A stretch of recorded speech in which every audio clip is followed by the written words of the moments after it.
utterly detest it, for it is a cursed thing.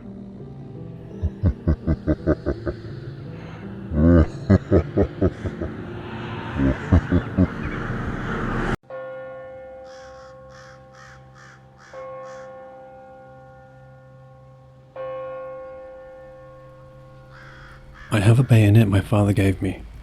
World War II era, I think. He gave it to me as a kid. He didn't serve in the military, by the way. He actually found it inside a car at a junkyard. He used to run that machine that crushes cars into cubes. And he had to search all the vehicles to make sure nothing in them would explode. Anyway, I never thought much of it besides it is a really cool knife. And a part of history. And for years, it sat on my bookshelf. And then one time I was wearing it on my belt, around age 12 or so. And my dog died in its sleep. I hadn't made the connection yet. Then another time, I think I had took it somewhere for a friend to see. And I got news my grandmother had died. Still hadn't made the connection yet. Then another few years go by, and I think I simply had it in a bag, and I had moved that bag to my car, and I got news my grandfather died. Still not made the connection. Then my friend drowned in a river on Memorial Day when we were at a campout. His boat capsized in the middle of the river. Now I made the connection several days later, cleaning my car out, and it fell out of my bag. I didn't even know I had it in my car then because I forgot it was in the duffel bag. Every time I mess with it, it seems like someone dies or something horrible happens. Since that day, on Memorial Day, it's been put inside of an ammo can, and I don't touch it. And I try not to even move the can, to be honest. I don't know what to do with it. It has some value, being it's authentic, and is complete, undamaged but clearly used. It even has signs that the blade was etched with blood, meaning it had blood on it, and it was put back into the sheath and left. But I don't feel right selling it, and possibly bringing such misfortune onto someone else. Maybe it's all really bad timing. I don't know. But in my 10 to 19-year-old mind, that was the conclusion I came up with. And to be honest, it doesn't hurt me to continue not messing with a knife. I guess someday I'll have to dispose of it somehow. I don't want my children getting it. Or their children. I'll probably end up chucking it into the river my friend died in, once I'm old, in case that kills me by chance. I guess I could put it in a junk car and be sure it's crushed this time, as its fate was intended to be, maybe purposefully, by someone else.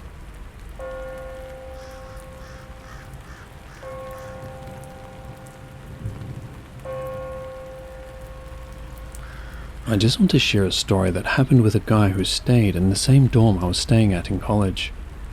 I didn't know him personally, but what happened to him was the talk of the dorm at the time. His room was above ours, I think directly above ours. Our dorm rooms are long and narrow.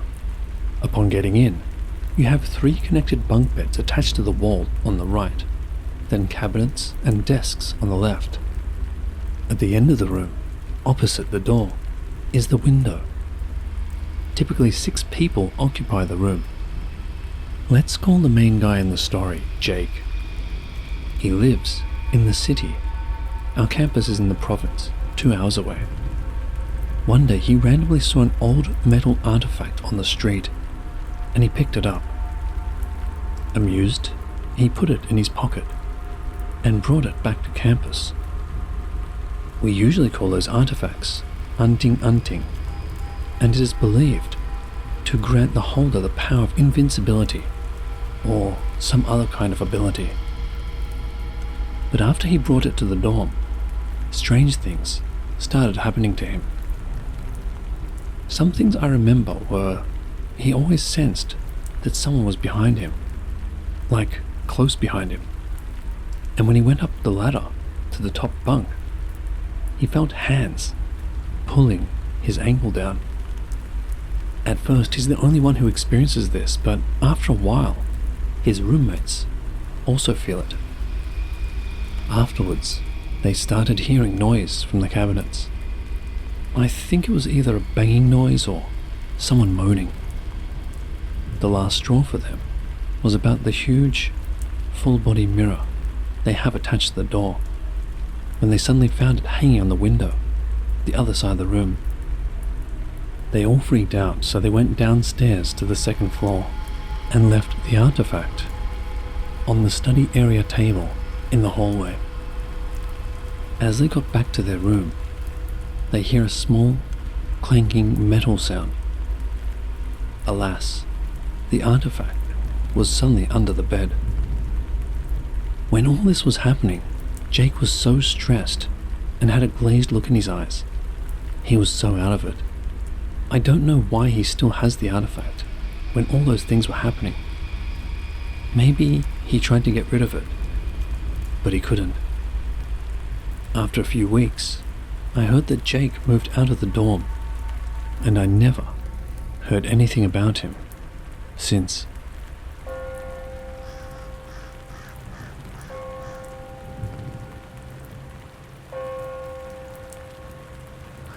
Some people find coins or lost tickets on empty train seats. In this next story, someone kept finding something else. Something bound, deliberate, and meant to be found by the wrong person. Whenever three conditions line up, something unsettling happens to me. 1, I'm traveling alone. 2, the trip isn't related to school life. And 3, I'm on the train. This is the most extreme example. It was the day I took the subway to attend a trial lecture at university. The cabin I boarded was unusually empty. No loud commuters, no cluster of students, just that thin metallic hum you hear when the train is moving with hardly anyone on board. That's when I noticed it. On the seat directly across from me was an envelope. At first I thought it was just lost property, maybe someone's documents or a letter. I thought I would hand it in at the next stop, so I picked it up without thinking. The paper was thick, slightly rough, the flap unsealed, and covering almost every inch of the surface, written in cramped, neat handwriting, were names, dozens of them, maybe hundreds. They looked like real people's names. The envelope wasn't flat either.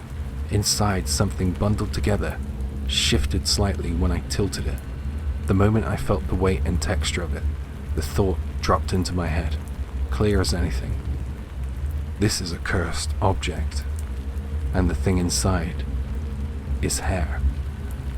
I didn't even want to open it to check. As soon as I stepped off the subway, I went straight into a convenience store, bought a pack of salt, and put the envelope in a plastic bag, and I poured the salt over it until it was buried. There was no way I was bringing that home. I left it still in the bag, in a nearby garbage collection area.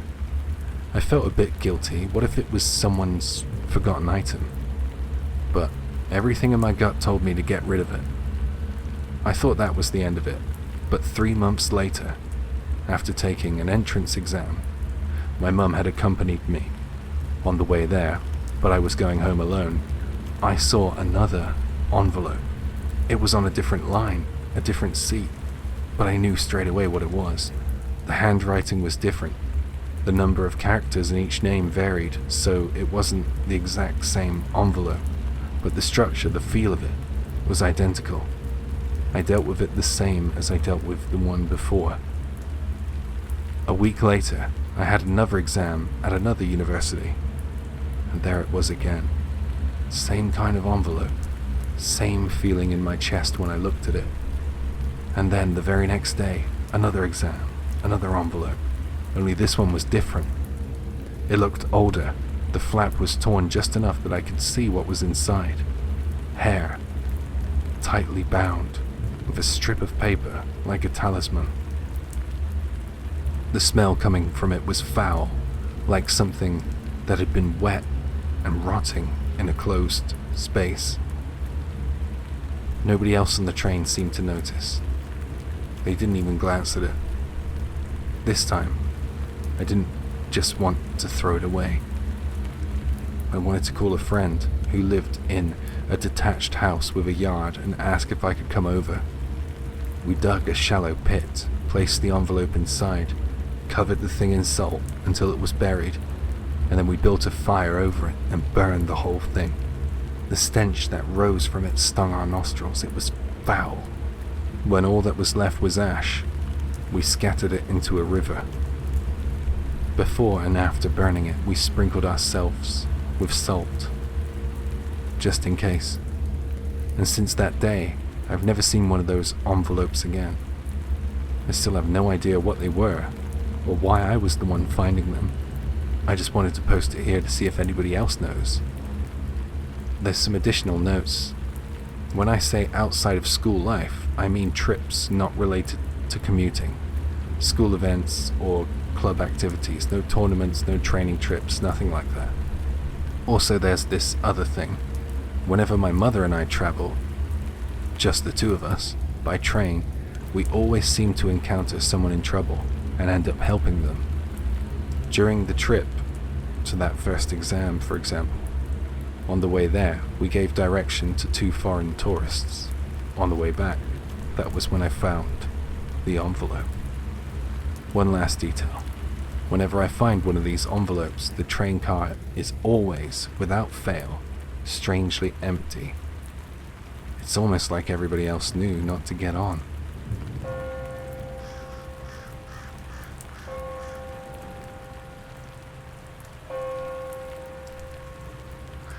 So, I'm not sure if this belongs here, and apologize in advance.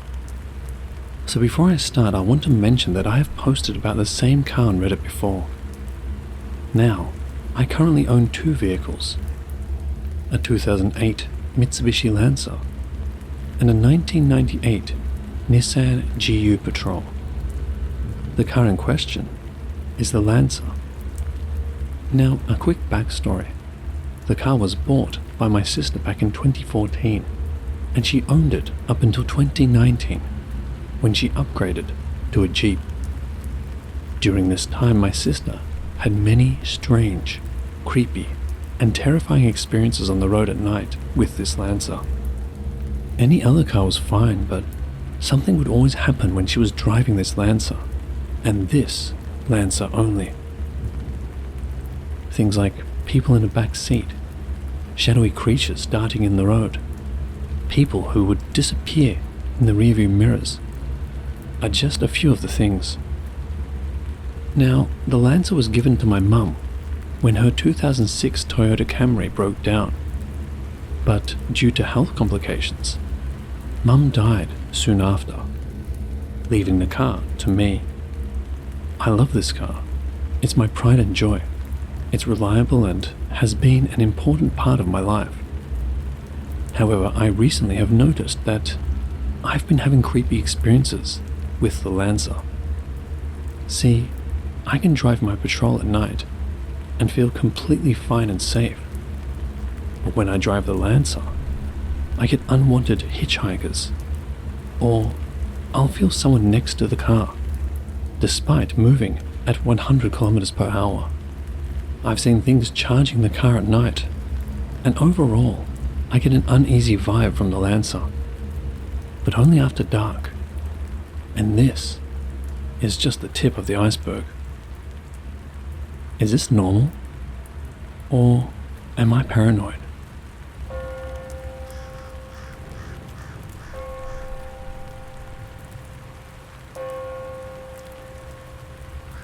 This story was submitted online by a female in her 20s. The location is an unnamed temple in Saga Prefecture. In the quiet countryside of Saga Prefecture, Kyushu, where I live, there's a well-known temple famous for its breathtaking azaleas in spring and brilliant maple leaves in autumn. It's the kind of place locals are quietly proud of, tucked away in nature and far from the bustle of city life. This happened in late November. At the time I was a university student with way too much free time on my hands. So one afternoon I decided to go out on a solo trip to enjoy the autumn colors at that temple. I parked my car in a paid lot a short distance from the entrance. From there, a gentle sloping road led uphill towards the temple grounds. Along the roadside, many local residents had set up simple stalls in front of their homes, selling homemade manju, sweet buns, fresh vegetables from their gardens, and hand-carved wooden crafts. It felt peaceful and nostalgic, like one of those timeless rural scenes that almost makes you forget what year it is. After walking for about 10 more minutes, I reached the base of the temple's main staircase, a long steep set of stones stretching up into the mountain. Both sides of the staircase were lined edge to edge with azalea bushes. They weren't blooming in November, but I could imagine how spectacular the view must be in spring when they explode into color. There was a sign pointing to a side path for a gentler route up the hill. But since this was my first visit, I thought I'd do things properly and climb the stairs from the front. Halfway up the staircase, I passed an old man carefully ascending, one step at a time, gripping the handrail for balance. "You young people really do have it easy," he chuckled, smiling kindly as I passed him. I smiled back, pretending I wasn't already breathless. Truth be told, I was struggling. My lack of exercise was catching up to me fast. It was around this point, somewhere in the middle of the staircase, that I noticed something odd. A pale blue handkerchief lying on one of the upper steps. It was dainty and elegant, with lace along the edges, the kind of thing you'd expect a well-dressed older woman with a parasol to carry. I bent down and picked it up. If I leave it here, someone might step on it, I thought. I'll bring it to the shrine office later. Without thinking much of it, I folded the handkerchief neatly and tucked it into my coat pocket and continued up the steps. I had climbed about 20 more steps when it happened. Despite the clear skies and the warm sun shining down on me, I was suddenly overwhelmed by a deep chill, a cold that seemed to grip me from the inside out. Maybe the air is cooler up here, I thought naively. But then the cold didn't go away. In fact, it got worse. My hands started shaking. My fingertips trembled violently. I began to feel like I couldn't breathe. No matter how hard I tried to suck in air, it felt like my lungs weren't responding. My chest tightened, like it was being squeezed in a vice. It reminded me painfully of the asthma attacks I had as a child. That terrifying feeling of slowly drowning in plain air. Panic set in. Terrified I'd fall backward and roll down the stone steps, I dropped to my knees and braced myself against the cold stone. But it didn't help. My symptoms kept worsening. My teeth were chattering so hard I could hear the clacking echo inside my head. Then my vision began to fade. A fuzzy darkness crept in from the edges of my sight. I thought, I'm gonna pass out, right here on the stairs. And then, "I finally caught up to you," came a cheerful voice from behind. Instantly, like a switch had been flipped, the suffocating pressure in my chest vanished. My lungs filled with air. I gasped and I looked up. It was the old man from earlier, the one I had passed by on the steps. He was breathing heavily, a friendly smile on his face. Somehow the freezing cold I had just felt moments ago was gone, without a trace. What the hell just happened? Still shaking, I continued up the stairs, passing the first signs of autumn foliage. I tried to shake off what had happened. Maybe it was just a panic attack. And I stretched my arms high above my head as I walked, trying to feel normal again. Eventually I reached the main hall of the temple. I stood in front of the offering box, pulled out my wallet from my coat pocket, and along with it, out dropped the handkerchief I picked up earlier. I crouched to retrieve it, and I noticed something strange. The handkerchief wasn't flat. It was lumpy, like something had been folded inside. Curious, I began to unfold it, and tiny white pieces spilled out like dry petals on the wind. Startled, I crouched lower to examine them. They were fingernail clippings, human nail clippings, curved and jagged, like the ones you'd trim off with a nail clipper.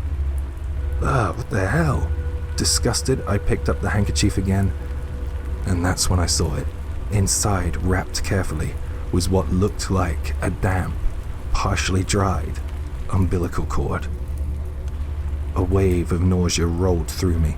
My skin broke out in a cold sweat. My fingers tingled. All I knew in that moment was that I had to get rid of it, immediately.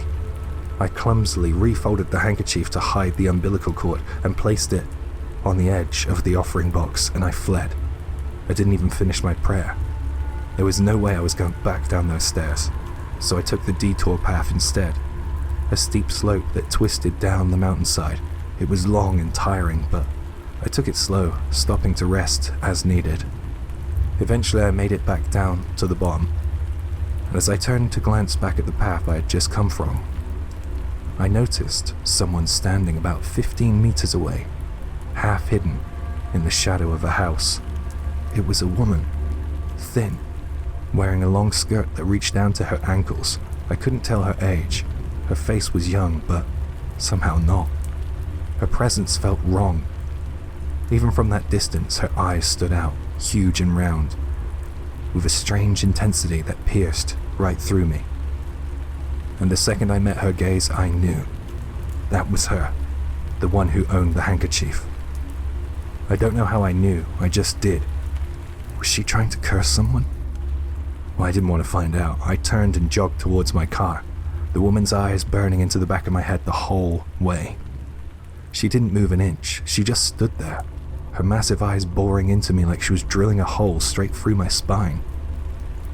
That night, after I got home, I was checking my coat pockets before throwing it in the laundry, and I found a few nail clippings still inside.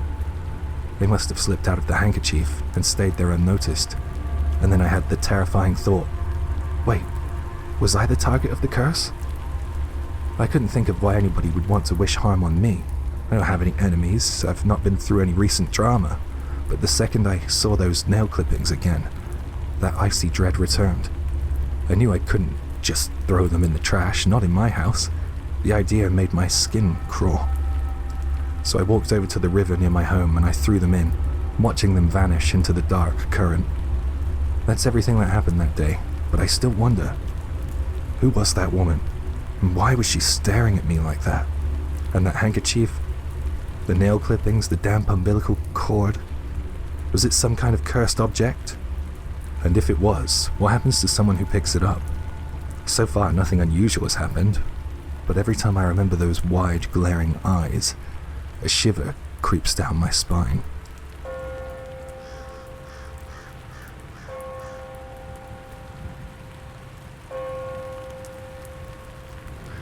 When I was in high school, I used to pick up coins off the street all the time. I had a good knack for finding cash. It wasn't the smaller denominations of money. You know, like your 10 yens, 100 yens. No, it was the good stuff. The gold, 500 yen coins. I found about 4 to 5 of them one day. They were just lying there, in the road.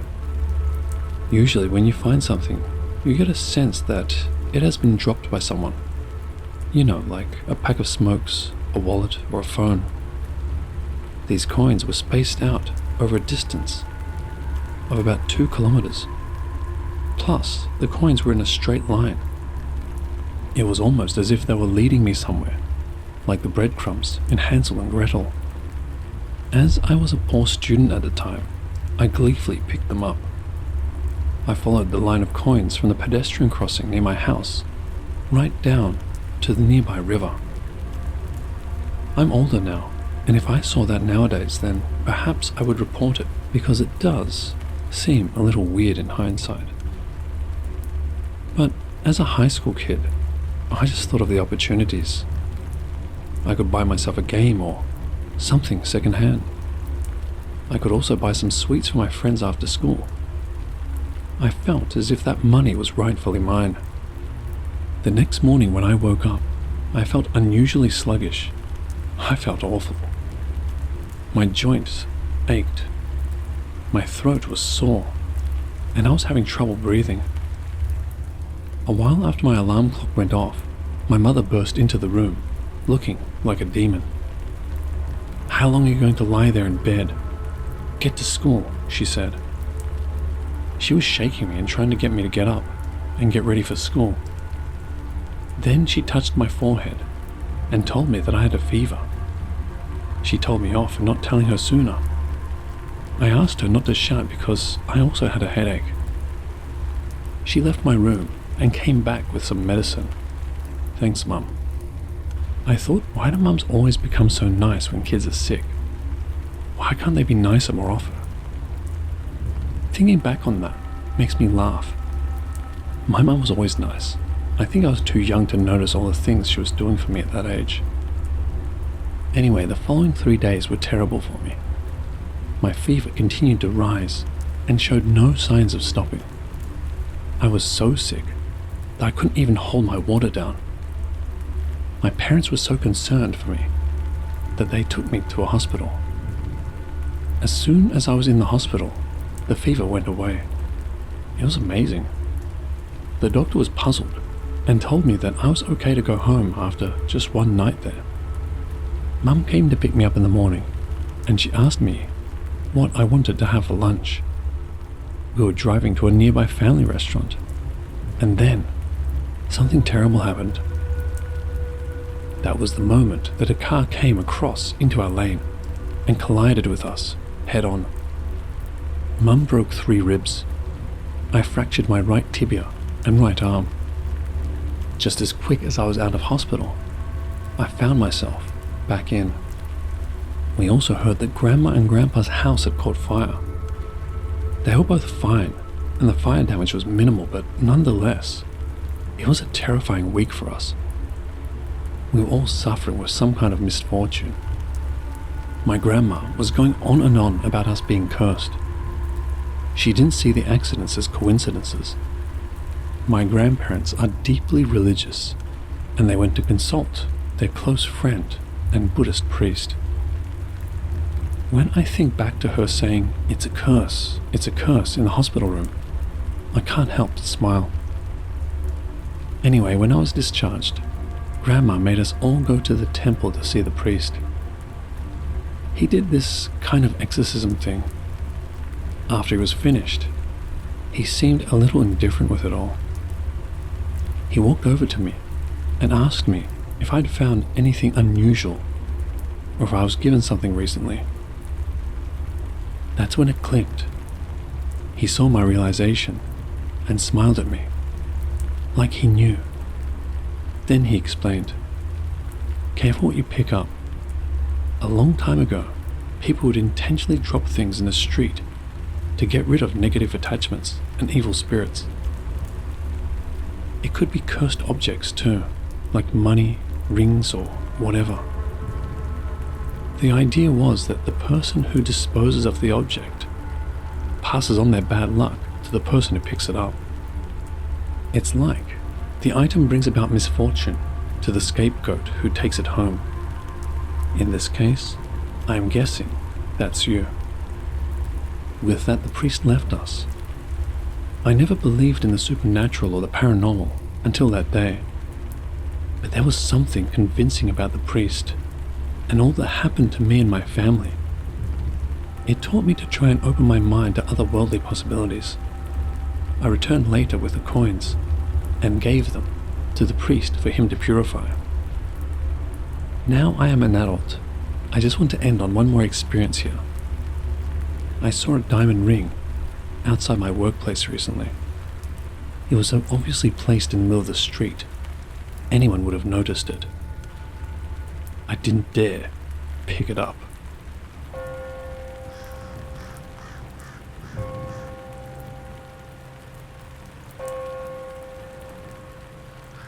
Not too long ago, I think about 2 months back, I bought a second-hand TV for 2,000 yen in a local store in my neighborhood.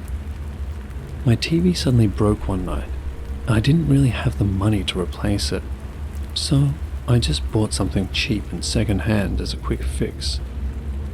One caught my eye in the store. The only issue with the TV was it had screen burn. For those who don't know what screen burn is, Basically, screen burn, also called image burn or ghost image, appears when a TV or other screen shows the same picture for too long. This can cause parts of the screen to get stuck, leaving behind a faint, permanent shadow of that image, even when you switch it to something else. For the price of 2,000 yen, or 13 American dollars, I didn't really mind the screen burn because other than that, it worked completely fine. When I got the TV home and set it up, I took a closer look and tried to figure out what had been burnt into the screen.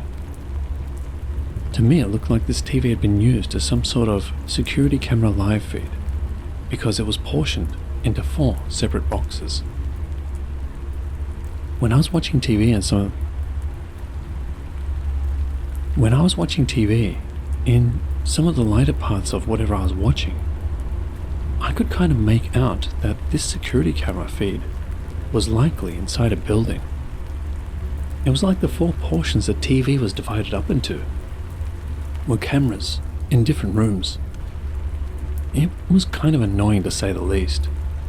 I was wondering if I had made a mistake by purchasing it.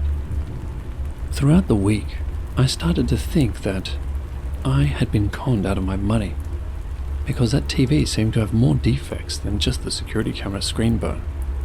It kept randomly turning off and on when I was watching it. It seemed to have a power defect or something, so I made sure to leave it unplugged when I went to sleep each night. I thought that my TV was a little weird and even a little creepy, and I couldn't wait to upgrade it. Just the other day, I noticed something odd. I kinda couldn't believe what I was seeing. In one of the 4 sections the TV was divided up into, I saw a person. I thought that the screen burn meant that the image that was burned on it permanently. I didn't think it was possible for something else to appear. I really didn't like the figure I saw on the screen. I decided to throw the TV out. I don't think that throwing the TV out had anything to do with what happened next, but I am not sure. So that's why I'm here, looking for advice, I guess. I'm having dreams. Well, actually the same dream, just over and over. The dream always starts with me approaching the outside of an abandoned-looking building. The building looked like it was once painted white, but parts of it were now chipped away, and the paint had gone dull. There's something going on in that building. Chains clank, and I can hear people either shivering or sobbing.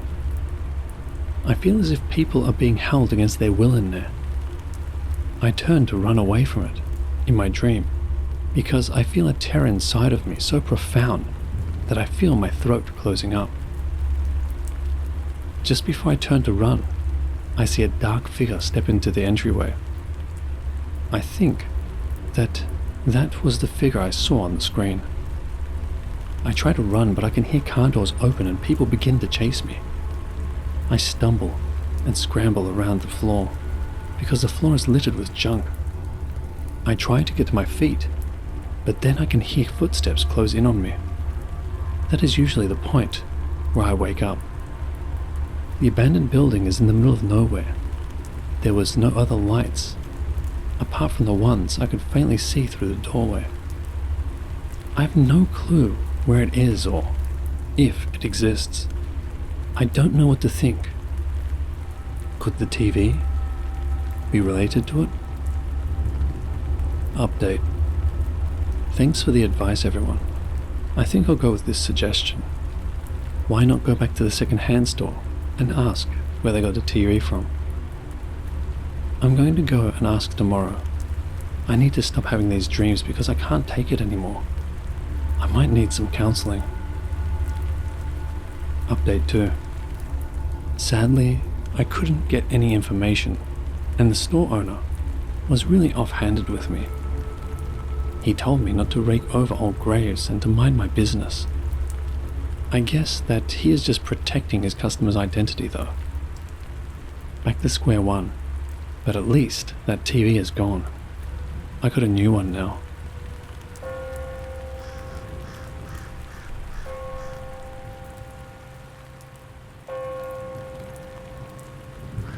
Hello, watchers and listeners. Thank you all so much for listening. If you have a story you'd like to share with the channel, please send it to my email. It's found in the description below. If you'd like to support the channel memberships are now available, with custom badges and emojis.